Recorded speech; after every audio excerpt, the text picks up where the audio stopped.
dalam roh dan kebenaran. Tuhan yang maha baik, Engkau sungguh baik. Kami ingin mendengarkan suara hati-Mu ya Tuhan.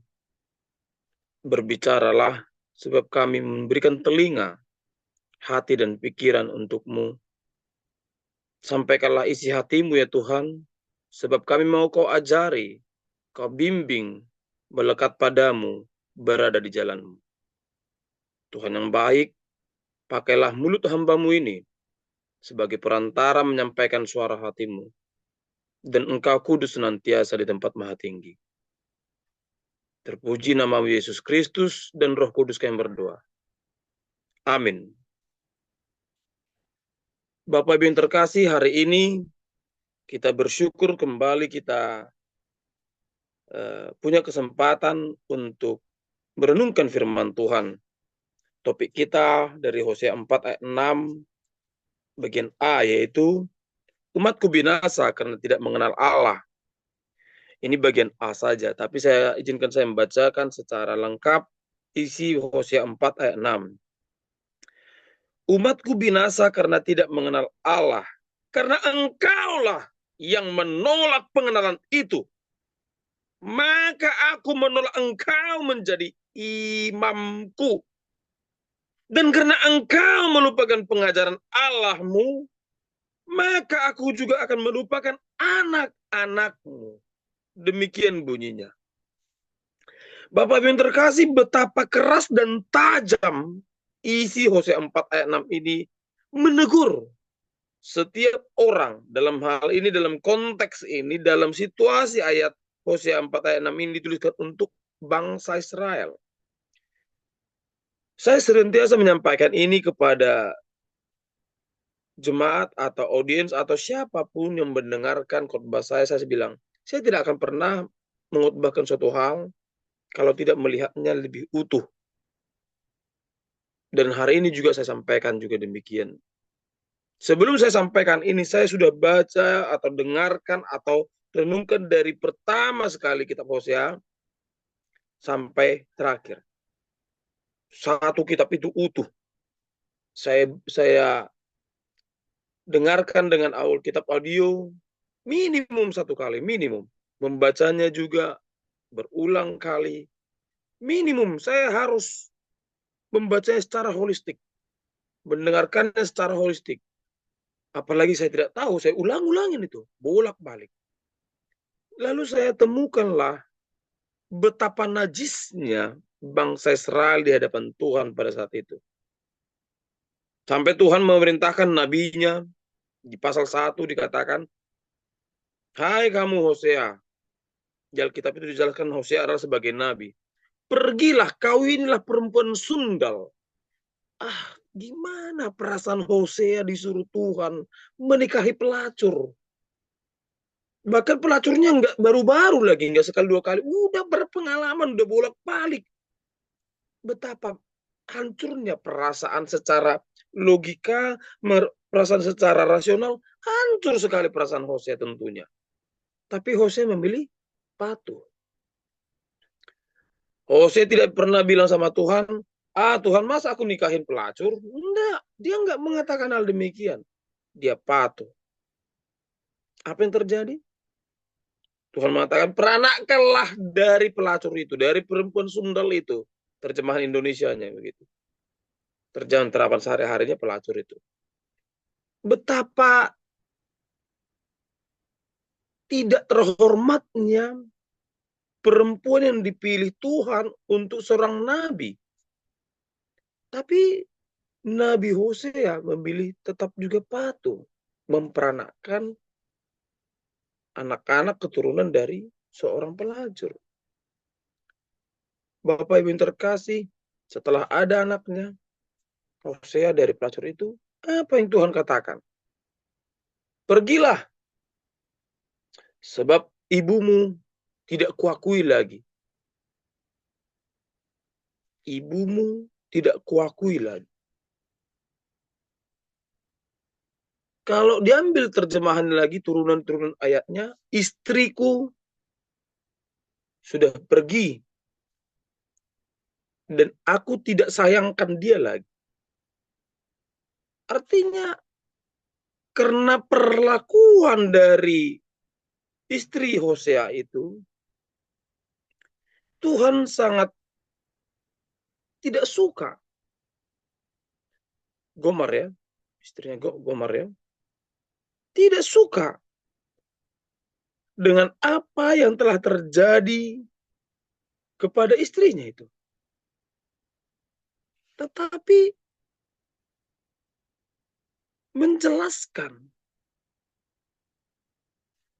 background-nya, setelah dijelaskan betapa kasarnya, betapa joroknya, betapa hinanya istrinya itu, di ujungnya kitab ini Tuhan mengatakan tetap mengampuni. Tuhan tidak suka pelanggaran Gomar, Tuhan tidak suka pelanggaran bangsa Israel, karena istrinya Hosea itu melambangkan bangsa Israel yang melawan, yang nakal, yang berjinah. Berjinah pengertiannya dalam penyembahan adalah menyembah Allah lain. Baca kitab Imamat itu sangat jelas. Pengertian berjinah dalam penyembahan. Saya baca kitab Imamat sampai habis, dari awal sampai akhir, bolak-balik, dan itu tidak mengenakkan, karena peraturan-peraturan yang sudah usang, yang 613 pasal dalam Taurat yang ditulis oleh Musa, sebagian besar ada di kitab Imamat. Sebagian besar. Kalau boleh saya katakan, memang dari kitab Imamat lah itu disadur, yang 613 itu. Bapak Ibu yang terkasih, betapa hinanya tadi si Gomar, istrinya si Hosea itu. Dan apa yang terjadi? Dijelaskan Tuhan lagi bagaimana dia mempermalukan istri Hosea itu. Menelanjanginya, gitu ya. Memperjelas apa yang dilakukannya, sangat vulgar. Sangat vulgar. Sangat, nggak sangguplah kita menjelaskannya betapa hinanya. Tapi apa yang Tuhan maksud sebenarnya? Mengapa sampai sebegitu tajamnya, sebegitu hinanya, sebegitu detailnya Tuhan jelaskan tentang istri Hosea itu? Karena memang istri Hosea itu, Hosea pasal 3. ya, karena Hosea itu memang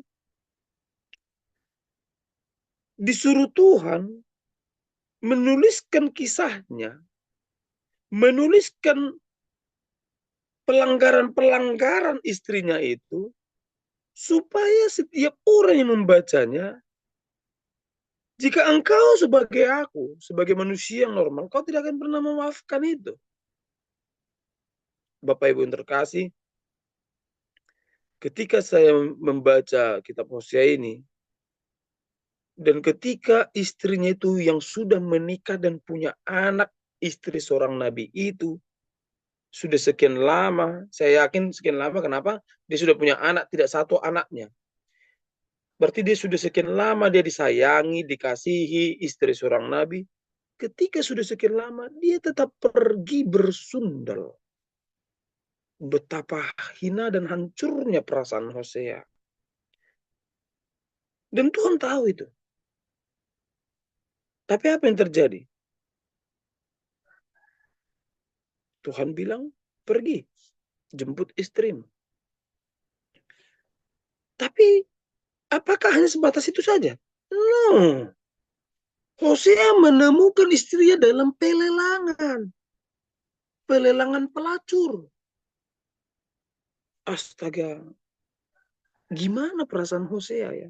Yang sudah mati rasanya. Dia tahu sudah tidak ada lagi perasaan dia sehingga dia matikan perasaannya. Sehingga dia bisa menerima istrinya itu. Detail lagi dijelaskan. Hosea datang ke pelelangan itu, ditemukan istrinya sedang dilelang. Aduh, harga pelacur paling mahal 5. Katakanlah 5 itu kita sinonimkan dulu dalam Indonesia 500.000 rupiah, katakan. Tetapi apa yang terjadi? Hosea menebus istrinya 15. Enggak 5, tapi 15, 3 kali lipat. Seandainya 5 itu adalah 5 juta, tadi saya bilang 500.000, seandainya harganya adalah 5 juta, maka jadi 15 juta. Seandainya 5 itu adalah 5 miliar, menjadi 15 miliar. Betapa mahalnya. Apakah Hosea menebus untuk menjadi pelacurnya? No, tetap jadi istrinya. Gila. Gila, betapa baiknya Hosea. Betapa patuhnya Hosea sama Tuhan. Dia tidak mengikuti pikirannya lagi, rasional lagi, perasaannya lagi, yang hancur diobrak-abrik. Apa yang terjadi? Hosea tetap patuh. Bapak Ibu yang terkasih, seandainya Bapak Ibu terkasih juga punya kesempatan seperti yang saya lakukan, membaca kitab Hosea ini dari awal sampai akhir, sampai Hosea 4 ayat 6 ini sangat ditekankan, yang paling terkenal di seluruh kaum pengkhotbah.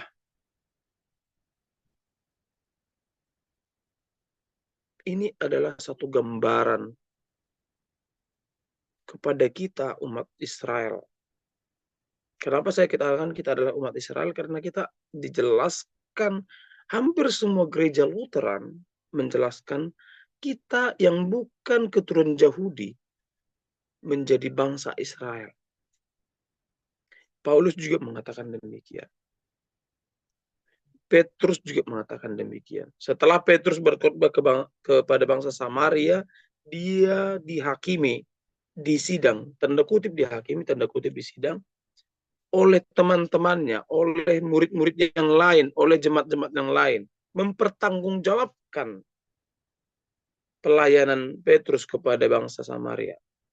Lalu dia katakan, aku dipenuhi roh. Sekarang aku jadi tahu bahwa keselamatan tidak hanya bangsa Israel saja yang keturunan Yahudi. Paulus juga mengatakan ketika dia melayani ke Asia Kecil, ke Yunani, dia juga mengatakan, aku sekarang tahu bahwa keselamatan tidak hanya bangsa Israel saja diberikan kepada seluruh bangsa. Maka dikatakan, maka penjelasan-penjelasan itu Bapak-bapak gereja menyimpulkan kita adalah Israel baru. Dan saya setuju akan hal itu. Alasannya itu adalah pengistilahan. Bapak Ibu yang terkasih, penjelasan-penjelasan yang dijelaskan oleh Petrus, oleh Paulus, oleh Hosea adalah penjelasan-penjelasan pengetahuan akan Allah. Pengetahuan apa isi hati Tuhan. Pengetahuan yang dimintakan Allah supaya kita tidak bodoh, supaya kita belajar, supaya kita berpengetahuan.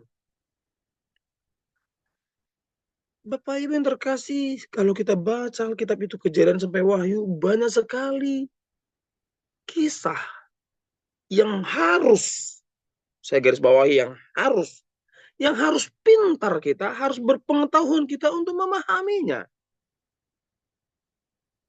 Tidak mungkin seorang Ayub, seorang Musa, seorang Nuh melaksanakan pekerjaannya tanpa pengetahuan.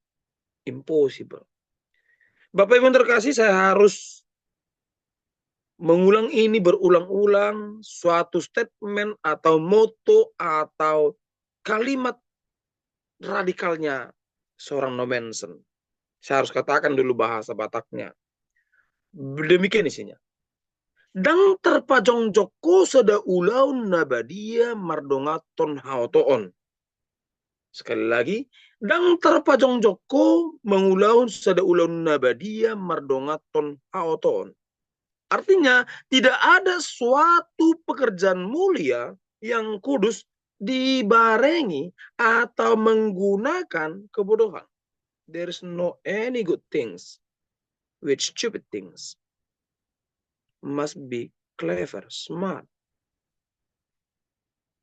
Bapak Ibu yang terkasih, saya sangat menekankan ini.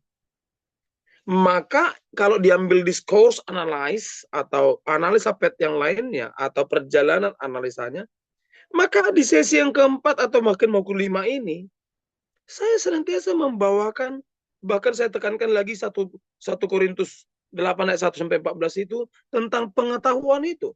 Yang penjelasan antara beda pengetahuan sama ilmu pengetahuan itu.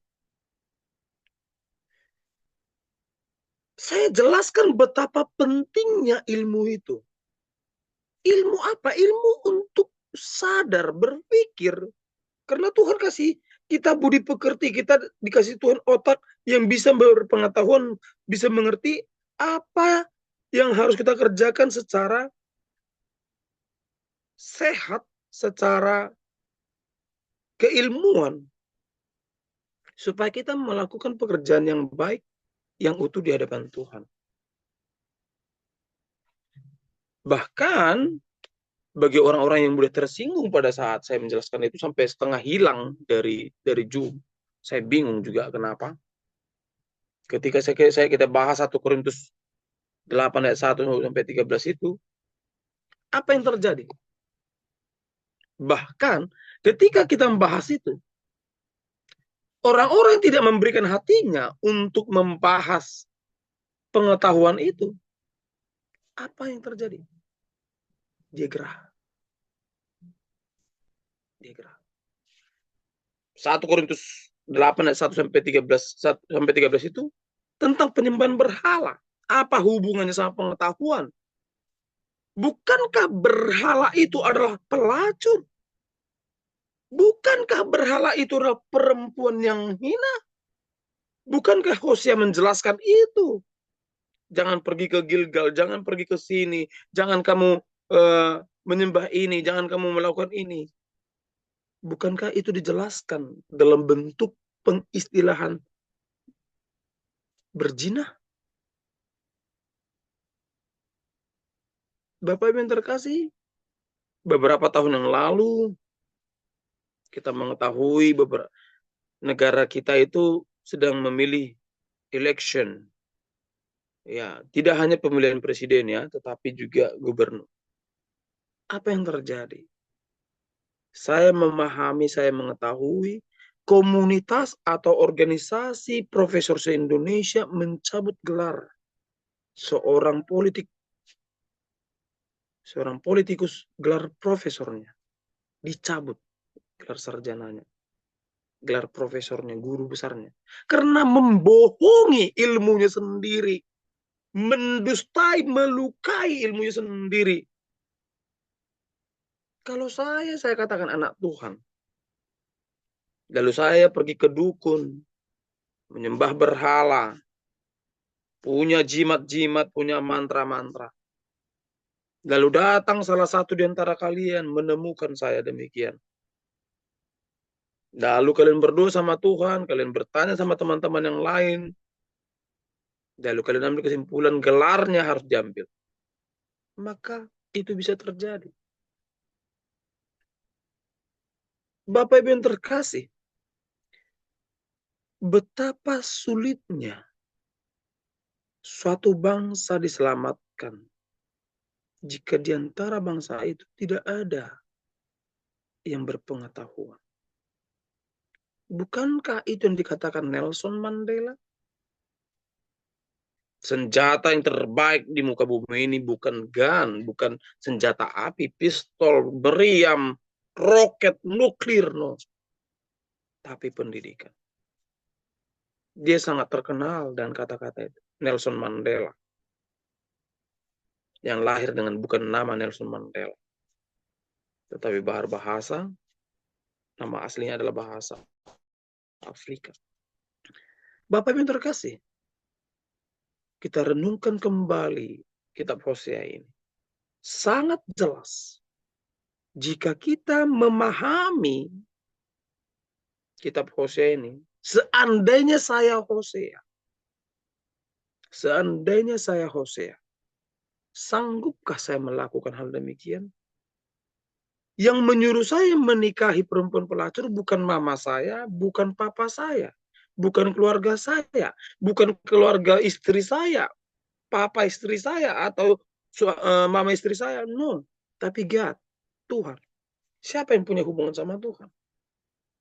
Bagaimana saya menjelaskan Tuhan menyuruh saya supaya menikahi pelacur? How to understand that one? How to explain? Bagaimana menjelaskan itu? Apalagi orang yang mau saya jelaskan itu tidak punya hubungan baik sama Tuhan. Lebih lebih lebih kontras lagi, tidak punya iman yang sama, tidak punya agama yang sama dengan saya. Tetapi saya harus pilih patuh kepada Tuhan saya, lalu saya harus menikahi pelacur itu. Bagaimana perasaan saya sebagai laki-laki? Seandainya saya adalah Hosea, bagaimana kalau diambil sinonimnya? Seandainya di antara bapak-bapak di sini, tentu tidak ada ibu, tidak boleh ibu-ibu kan? Seandainya bapak-bapak di sini diminta menikahi seorang pelacur atau perempuan sundal seperti kitab Hosea, sanggupkah? Mampukah dengan jabatan seorang nabi?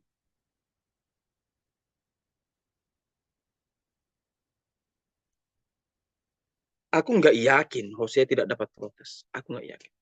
Pasti ada yang protes. Tapi tidak ditulis dalam kitab. Pasti ada yang tidak percaya sama Hosea lagi. Karena dia menikahi pelacur. Tapi nggak ditulis dalam kitab. Nggak penting.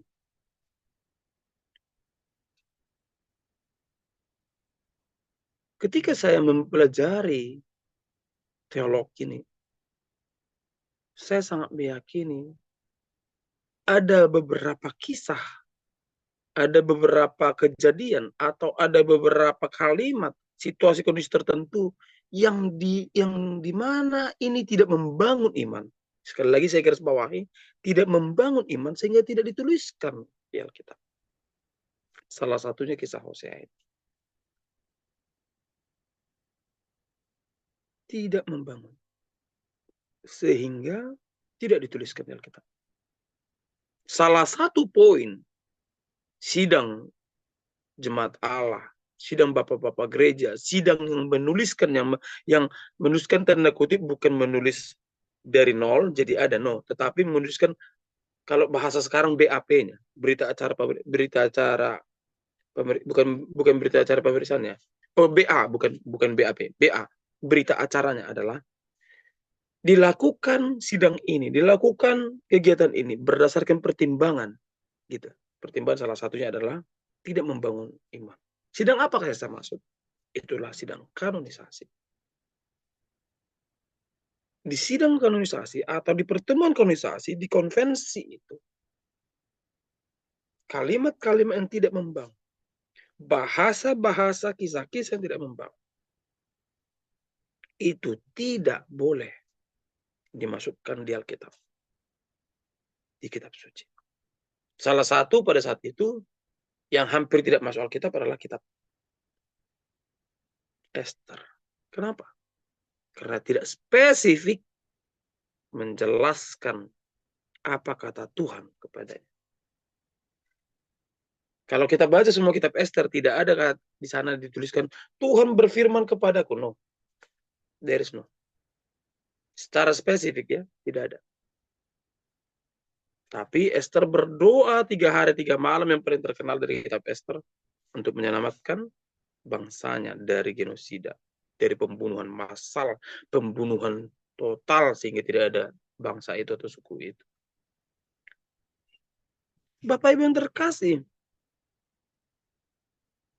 saya tidak yakin jika Ester tidak punya pengetahuan, tidak punya kecerdasan, tidak punya kebijaksanaan untuk menjaga ini. Yang saya yakini dia sangat pintar, sangat cerdas, bahkan dia sangat hati-hati. Demikian juga Hosea. Saya sangat yakin Hosea dengan kedudukannya, keadaan jabatannya, dengan situasinya, statusnya seorang nabi, dia juga sangat hati-hati ke tempat pelacuran untuk menebus istrinya, untuk mematuhi Tuhan. Dia sangat hati-hati, sangat hati-hati, dan itu tidak mudah, sangat tidak mudah. Bapak Ibu yang terkasih, saya ingin semua kita yang ada di Zoom ini memperhatikan betapa seorang yang dipilih Tuhan itu, seorang Kristen itu, diberikan perintah. Amsal 1 ayat 7. Sekali lagi, Amsal 1 ayat 7. Bertahun-tahun, puluhan tahun, bahkan ratusan tahun, kampus Harvard University di pintu gerbangnya tertulis Amsal 1 ayat 7. Apakah isi Amsal 1 ayat 7 yang di Harvard University Gate itu? Takut akan Tuhan adalah permulaan dari pengetahuan. Tetapi orang bodoh menghina hikmat dan didikan. Itu perintah. Kenapa saya bilang perintah? Takut akan Tuhan berarti disuruh. Supaya kau takut. Kita sebenarnya diperintahkan seperti itu. Kalau turunannya lagi, takutlah akan Tuhan. Katalah di sana jelas suatu pernyataan untuk mendorong melakukan hal tersebut. Makanlah supaya seorang memakan. Berjalanlah supaya orang berjalan. Takut akan Tuhan adalah permulaan dari pengetahuan. Tetapi orang bodoh menghina hikmat dan didikan. Apakah seorang hamba Tuhan bisa dari keadaannya yang belum kudus, yang belum belajar firman Tuhan, belum melakukan kaidah-kaidah yang seharusnya dilakukan berdasarkan Alkitab, bisa baca Alkitab dengan baik? Saya tidak yakin bisa. I don't believe. Saya pernah praktekkan. Sebelum saya belajar teologi, saya dengan PD-nya, dengan seorang ilmu yang saya miliki, saya bilang saya juara 2 seluruh kampus saya di bidang bahasa Inggris. Saya hebat dalam penerjemahan. Lalu datang rektor dari Joe Bible School University India berkhotbah ke Indonesia. Saya dengan PD-nya bilang saya penerjemahnya. Saya lakukan. Saya terjemahkan. Apa yang terjadi? I'm nothing. Nggak ada apa-apanya, Bapak Ibu. I'm nothing. Nggak ada apa-apanya. Saya nggak bisa bahkan mengucapkan satu kalimat utuh yang jelas. Yang langsung bilang, contohnya, I believe in you. Saya percaya padamu. Saya harus bilang, saya percaya di dalam kamu. Satu terjemahan yang tidak baik secara etika bahasa. Saya kesulitan memilih kosakata, padahal itu sangat familiar bagi saya. No. Yang paling parahnya satu pendeta ini di Langgatan, apa Langgatan? Di Teti langsung keluar sih, nggak bantu saya. Saya selalu lupa itu.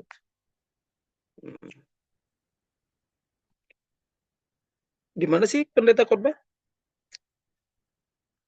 Oh, pelataran ya, bukan? Kalau bicara Langgatan saya lupa semuanya.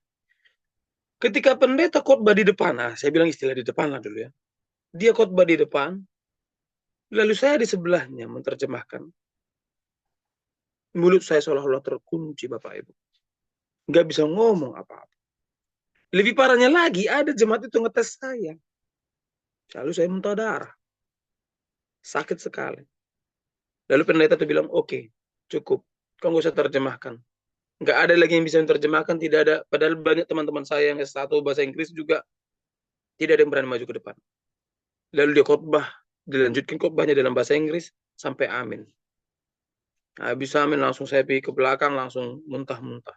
Seolah-olah seperti orang baru hamil. Kedengarannya kan seperti masuk angin toh, tapi luar biasa itu sakit. Apa yang terjadi Bapak Ibu? Saya mengandalkan pengetahuan saya, mengandalkan kemampuan saya, ternyata I'm nothing. Saya tidak bisa apa-apa. Saya tidak ada apa-apa. Maka saya sangat percaya harus mengedepankan Tuhan dulu. Takut akan Tuhan dulu. Berarti saya cari Tuhannya dulu.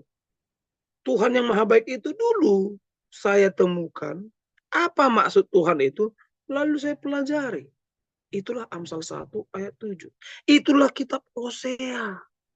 Tidak dijelaskan siapa si Hosea itu sebelumnya. Tidak dijelaskan Hosea ini bagaimana sebelumnya. Konkretnya, no.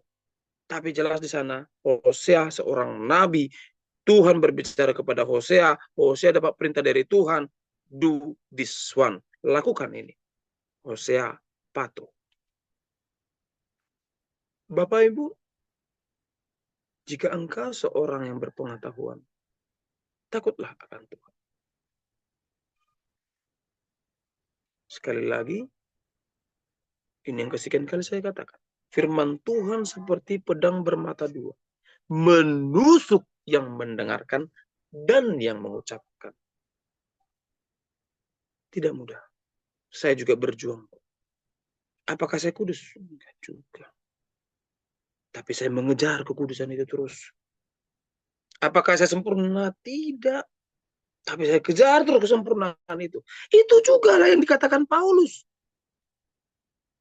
Aku mengejarnya. Kalau-kalau aku bisa menangkapnya. Kalau-kalau. Ada kerendahan hati. Dia tidak langsung bilang, udah kutangkap dia. No.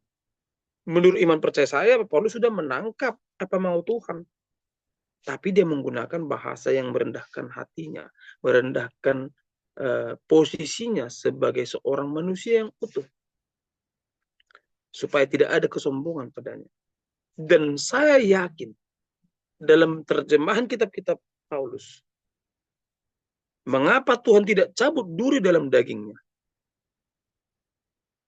Supaya Paulus tidak sombong. Supaya dia tidak kehilangan kerendahan hatinya. Padahal penderitaan yang luar biasa dialami Paulus kalau tidak dicabut itu. Dikejar-kejar roh supaya rohnya dicabut. Saya pakai istilah pakai terjemahan seperti ini ya. Jangan nanti, wah nggak ada di Alkitab. Ada, tetapi tidak seperti itu bahasanya. Saya membuat suatu terminologi yang meringkas ini semua.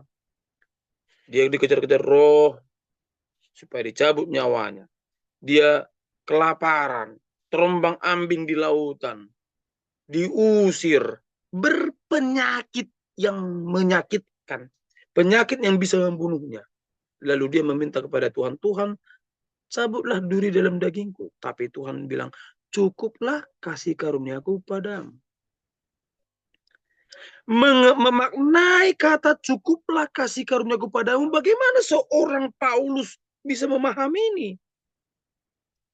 Orang yang sangat cerdas ini seandainya pada saat itu sudah zamannya para penggunaan gelar sarjana, seorang doktor bahkan profesor ini. Paulus sangat cerdas. Ada secerdas Paulus, maka Tuhan memilih Paulus. Itulah alur pemikiranku. Dan saya mengimani itu. Mengapa Tuhan memerlukan Paulus? Karena di antara 12 muridnya yang polos, yang sederhana itu yang Tuhan harapkan, yang Yesus harapkan. Di antara 12 itu bisa masuk mengkhotbahi, mengajari para orang Farisi, orang Saduki, para imam-imam besar, para orang-orang cerdas. Ternyata tidak. Tuhan menginginkan di antara 12 rasul itu ada yang berhasil memenangkan seperti memenangkan Nikodemus, ternyata tidak.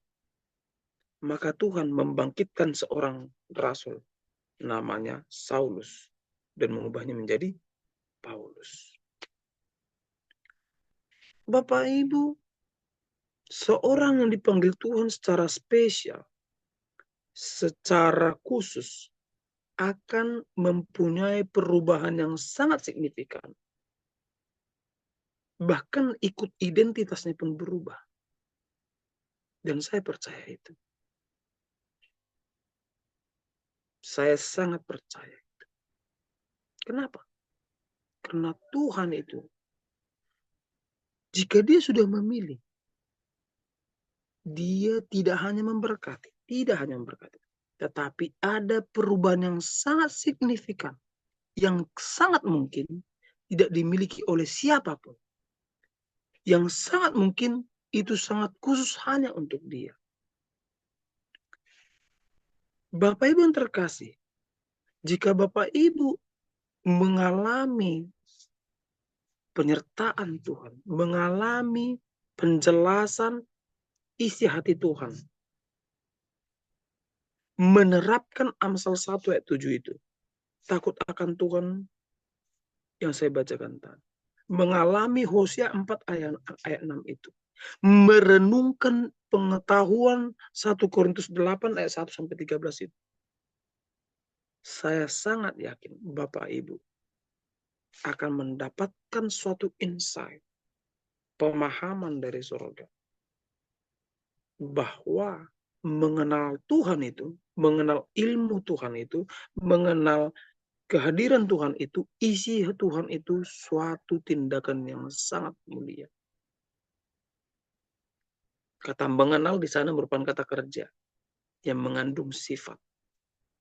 Sifat kata kerjanya melakukan pekerjaan untuk mengenal, untuk mengetahui, untuk akrab. Itu terjemahan turunannya. Sifatnya adalah menjadi ada kedekatan, tenderly, mesra, akrab, intim, mesra, intim. Begitu. Bapak Ibu, inilah renungan bagi kita. Dan setelah sesi ini kita berharap bisa mendiskusikan lebih tajam lagi, lebih dalam lagi. Seperti apa mengenal Tuhan. Bukankah mengenal Tuhan itu? Baru-baru saya berkhotbah. Pertama kali saya melayani di Zoom, bahkan dimanapun, pertama kali saya berani naik ke altar. Oh, saya baru ingat. Altar, langkatan itu sama dengan altar. Tapi kalau langkatan lebih spesifik lagi berada di posisi atas. Langkatan pasti di atas, altar belum tentu di atas. Bisa saja hanya beberapa tingkat atau beberapa sentimeter lebih tinggi lantainya. Langgatan sudah pasti di atas. Gitu. Kalau Bapak Ibu mengalami apa yang saya alami ketika saya baca Alkitab pertama kali untuk Kejadian sampai Wahyu, saya muntah-muntah, pikiran saya pusing. Aduh, susah banget. Baca Alkitab, ini Alkitab saya pegang, ini Alkitab, ini saya pegang. Saya pegang Alkitab ini. Langsung ngantuk. Waduh, berat kali Tuhan. Tutup lagi, tidur, baca lagi Alkitab. Gak bisa ngerti apanya kalimat ini. Umat pilihan Tuhan. Hari ini Tuhan Allahmu memerintahkan kamu untuk melakukan segala perintah itu. Habis itu nggak sanggup saya lagi lanjutin. Gila ini Alkitab ini kok susah banget baca Alkitab yang satu ini. Kok susah sekali. Apa yang saya lakukan Bapak? Saya berjuang Tuhan. Masa membaca firman-Mu, masa membaca Alkitab aku tidak bisa. Manusia macam apa aku Tuhan? Nggak mau Tuhan. Aku harus baca Alkitab-Mu ini. Pada saat itu COVID. Mau kemana aku Tuhan? Mau kemana aku? Keluar dari gerbang aku ditangkap langsung sama RT. Nggak bisa keluar Pak, lockdown. Itu sangat kusyukuri. Kenapa kusyukuri? Ku perjuangkan diriku, ku selamatkan diriku supaya keluar dari tidak tahu menjadi tahu firman Tuhan itu. Ku perjuangkan. Gimana pun caranya, pada saat itu saya belum kenal Pak Yudi. Belum kenal. Wah, itu perjuangan luar biasa. Aku yakin setelah membaca Alkitab ini, akan ketemu orang-orang yang kurindukan. Ketemu sama Pak Yudi. Wow, itu pengalaman yang luar biasa. Setelah saya baca Alkitab, saya diketemukan sama Pak Yudi dan rohani saya setiap hari diperbaharui. Apa yang terjadi Bapak Ibu? Ketika saya ngotot, Tuhan aku harus tahu isi Alkitabmu, harus kubaca. Setidak-tidaknya kalau aku mati nanti karena COVID ini, sudah kubaca Alkitabmu dari Kejadian sampai Wahyu. Sudah kubaca. Ku pakai otakku, ku pakai mataku membaca Alkitabmu Tuhan. Ku pakai nyawaku, ku pakai waktu hidupku ini membaca Alkitabmu Tuhan. Ku baca bolak-balik kalimat yang sama. Ya ampun, kalau ada melihat saya, ini orang udah gila ya. Masa kalimat yang sama diulangi lebih dari 10 kali. Kalimat yang sama, kenapa saya ulangi? Karena nggak masuk kotak, Bapak Ibu. Nggak masuk ke pikiran. Gila, ini bahasanya sederhana banget. Kok nggak masuk? Kok nggak ngerti-ngerti saya? Apa ini maksudnya? Saya berdoa, Bapak Ibu. Sekali berdoa, enggak. 1 menit, 2 menit, no. 1 jam, 2 jam, no. Sehari, 2 hari, no. Berhari-hari saya bergumul. Kalau Yeremia kita berkata, marilah kita berperkara sama Tuhan. Saya juga berperkara sama Tuhan. Tuhan ku perkarakan Alkitabmu ini, firmanmu ini. Kalau engkau mengatakan ini adalah milikmu, keinginanmu, ku perkarakan Tuhan. Aku milikmu. Selamatkan aku bisa baca ini. Ku imani, ku perkarakan Tuhan. Lalu Tuhan mendengarkan gugatanku. Apa yang terjadi? Langsung bisa kan? No. Ku baca lagi, tapi udah lebih tenang. Gak masuk. Ngantuk lagi. Ku ambil ember besar, ku rendam kakiku, ku baca Alkitab ini. Bisa, Bang. Tapi bisanya tidak lama, sebentar. Tuhan udah gak tahu lagi aku. Dia semua cara aku gunakan. Udah pakai lampu, pakai lilin, pakai ini, pakai air, nggak bisa. Udahlah Tuhan, aku nyerah. Tapi saya yakin ini Roh Kudus yang menuntun. Saya katakan pada Tuhan ketika aku nyerah untuk baca Alkitab. Tuhan memimpin saya supaya berdoa. Berdoalah engkau. Mintalah Roh Kudus memimpin. Lalu aku berdoa, ya Roh Kudus, pimpinlah aku membaca Alkitab. Benar-benar dipimpin Tuhan Yesus. Dipimpin Roh Kudus lah yang bacanya. Berhasil. Kita kembali ke Hosea 4 ayat 6. Umatku binasa karena kurang pengetahuan pada Tuhan. Lalu ketika saya baca ini, oh Tuhan, ternyata luar biasa kejadian 1 itu. Selama ini aku hanya tahu kejadian 1, ayat 1, ayat 2, ayat 3, dan seterusnya. Hanya liturgis. Setelah saya baca Alkitab itu, saya renungkan lagi Bapak Ibu. Berapa sebenarnya pohon di dalam Taman Eden? Berapa buah yang ada di dalam Taman Eden?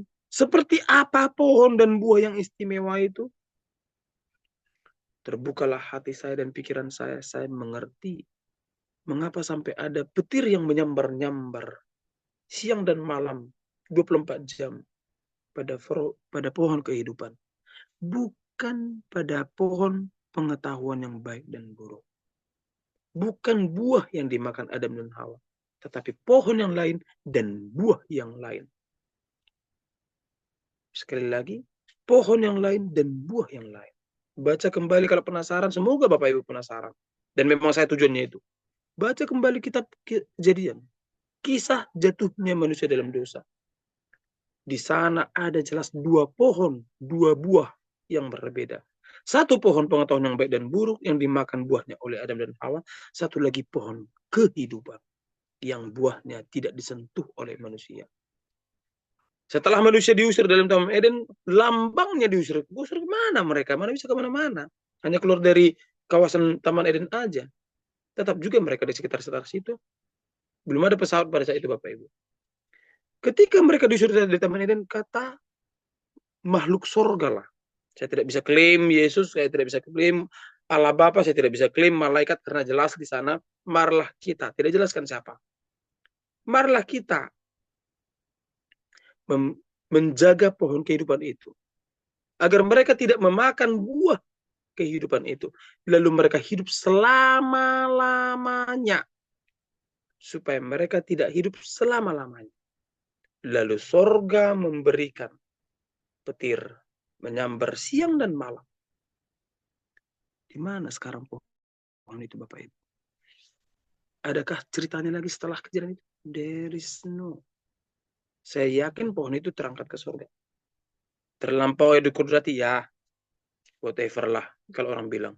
Nggak bisa saya jelaskan iman saya tentang itu. Unspeakable. Dan tanpa jujur-jujur pun. Nggak terkatakan itu. Saya yakin pohon itu Tuhan ambil lagi dari muka bumi.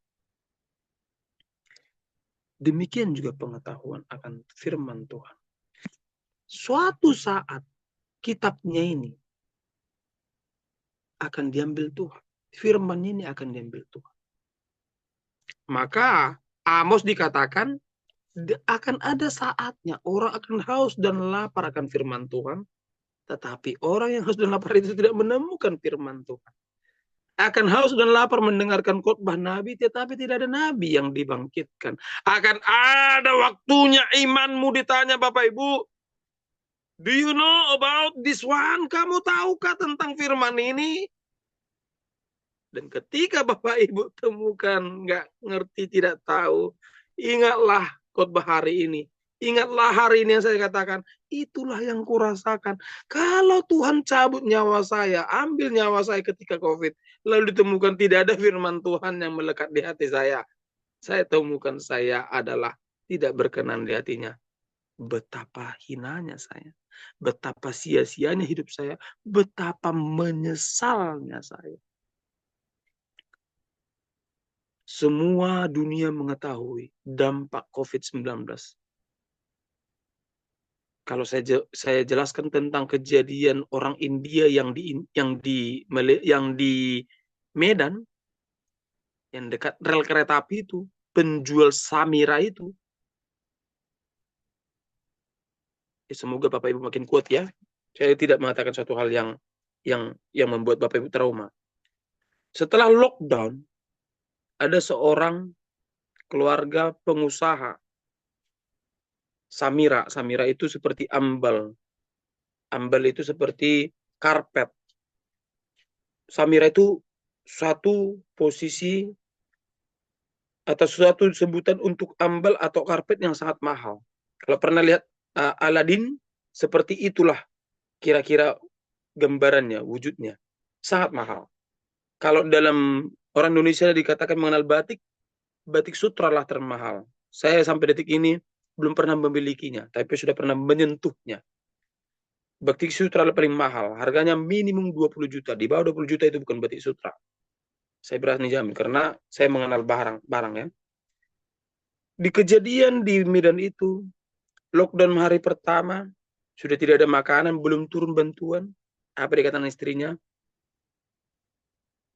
Kita tidak punya makanan lagi. Kalau mereka kaya, uang banyak, tapi tidak ada yang berani keluar. Biasanya tukang sayur lewat, biasanya pasar terbuka, tidak ada yang berani buka. Apa yang dikatakan? Hari ini anak kita nomor 1 lah yang kita makan ya. Besok anak kita nomor 2. Besoknya kau, besoknya aku. Mereka sudah sepakat dengan istrinya. Akan membunuh anaknya untuk dimakan. Itulah kejadian tahun 70. Satu Yesus Kristus sudah naik ke surga. Apa yang dilakukan Bapak Ibu? Sudah sepakat sama istri ini. Mereka tidak tega memakan anaknya. Lalu diambillah pisau, dibunuhlah anaknya. Dibunuh anak yang paling kecil, kemudian anak yang paling besar, dibunuh istrinya, lalu bunuh dirilah dia. Matilah mereka berempat. Karena tidak sanggup menghadapi lockdown. Itulah kisah di balik COVID-19. Kisah nyata yang ada beritanya, yang ada yang menyaksikannya, yang kita sudah tahu itu belum lama. Belum ada 5 tahun. Belum ada satu periode tahun anggaran atau tahun ajaran Repita atau tahun ajaran. Sangat menyakitkan Bapak Ibu. Sangat menyakitkan. Karena dia tidak percaya Tuhan memelihara. Ketika saya selesai keluar dari suatu lembaga di Cipanas, lalu saya katakan, Tuhan, aku tidak punya rumah, tidak punya keluarga, aku beratapkan langit, balaskan tanah. Tapi ku tahu firman-Mu berkata, burung di udara kau pelihara, bunga bakung kau dandani. Kalau aku mati, aku seorang sarjana karena kelaparan, dan aku tidak mau mengemis, maka biarlah kau mati.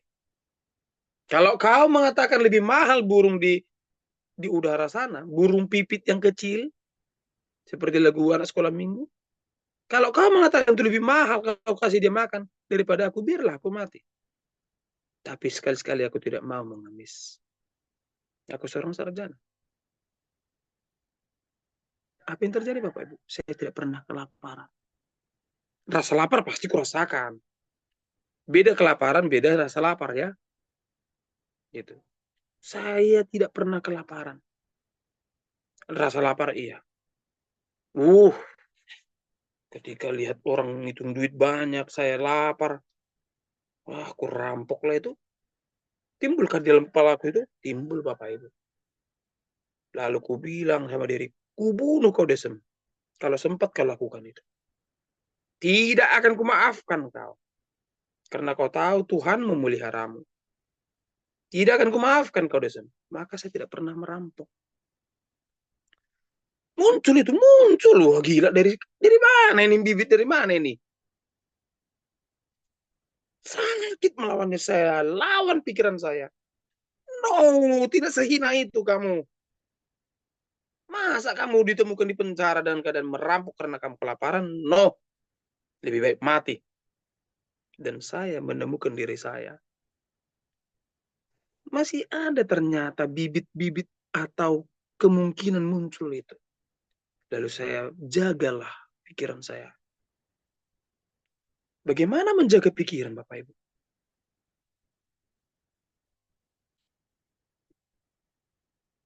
Answer by yourself. Jawablah pada dirimu sendiri. Jika Bapak Ibu mengerti menjaga pikiran, apa yang saya alami itu, berarti Ibu sudah naik level. Harus, menurut demikian. Kita harus jaga pikiran. Baik Bapak Ibu, kita sampai di ujung khotbah ini. Renungkanlah kembali Hosea 4 ayat 6 itu, supaya kita tidak binasa, karena tidak berpengetahuan akan firman Tuhan. Renungkan di dalam hatimu, dalam loh batumu, terdalam. Amsal 1 ayat 7 itu, Poda sada pitui,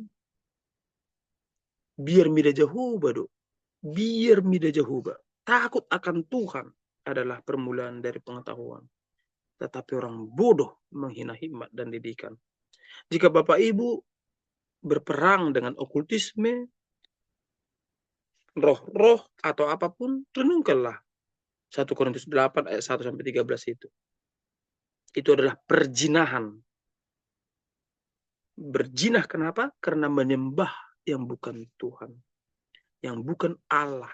Di sana jelaskan ada Tuhan-Tuhan, ada Allah-Allah yang lain. Kalau bisa saya katakan lebih konkretnya, ada dewa-dewa yang lain. Kalau kamu menyembah dewa-dewa, itu adalah perbuatan zina. Jangan pernah lakukan. Kalau terlintas dalam pikiran, dengan alasan apapun, kesehatankah anakmu kah, dirimu kah, istrimu kah, suamimu kah yang sakit, tidak ada bisa menyembuhkan. Terakhir kau timbul dalam hatimu, pergi ke dukun, pastikanlah Bapak Ibu, kau harus perangi itu, pastikan kau tidak lakukan itu. Supaya Amsal 1 ayat 7, Hosea 4 ayat 6, 1 Korintus 8 ayat 1 sampai 13 itu tidak kau langgar. Dan engkau berpengetahuan yang baik. Amin. Kita berdoa. Terpujilah namamu ya Tuhan Raja semesta alam. Kami telah mendengarkan isi hatimu. Keinginanmu supaya kami mengenal engkau. Sama seperti kata Yesus. Inilah hidup kekal itu. Yaitu supaya mereka mengenal Bapa. Sama seperti mengenal aku. Tuhan Yesus sangat baik memberikan kami pengertiannya. Tuhan Yesus sangat baik memberikan kami pengetahuan ya Bapak. Tuhan, firman-Mu itu adalah pengetahuan, madu yang manis di lidah kami.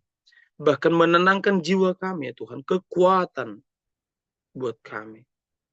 Firman-Mu itu menghidupkan ya Tuhan.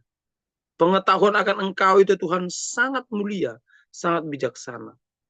Biarlah pengetahuan akan Engkau ya Tuhan, firman-Mu ya Tuhan, membuat tulang-tulang kami segar, darah kami sehat, jiwa kami segar bugar, bahkan roh kami beria-ria, bersyukur karena Engkau ada pada kami.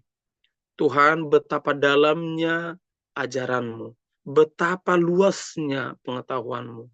Berikanlah kami Tuhan, pemahaman yang Engkau inginkan kami miliki, pengetahuan yang Kau inginkan kami miliki, menjadi buah sulung, menjadi kehidupan kami ya Tuhan, menjalani hidup kami yang berkenan ke hadapan-Mu. Buah sulung yang kami persembahkan kepadamu adalah buah sulung yang Kau mau dari kami Tuhan.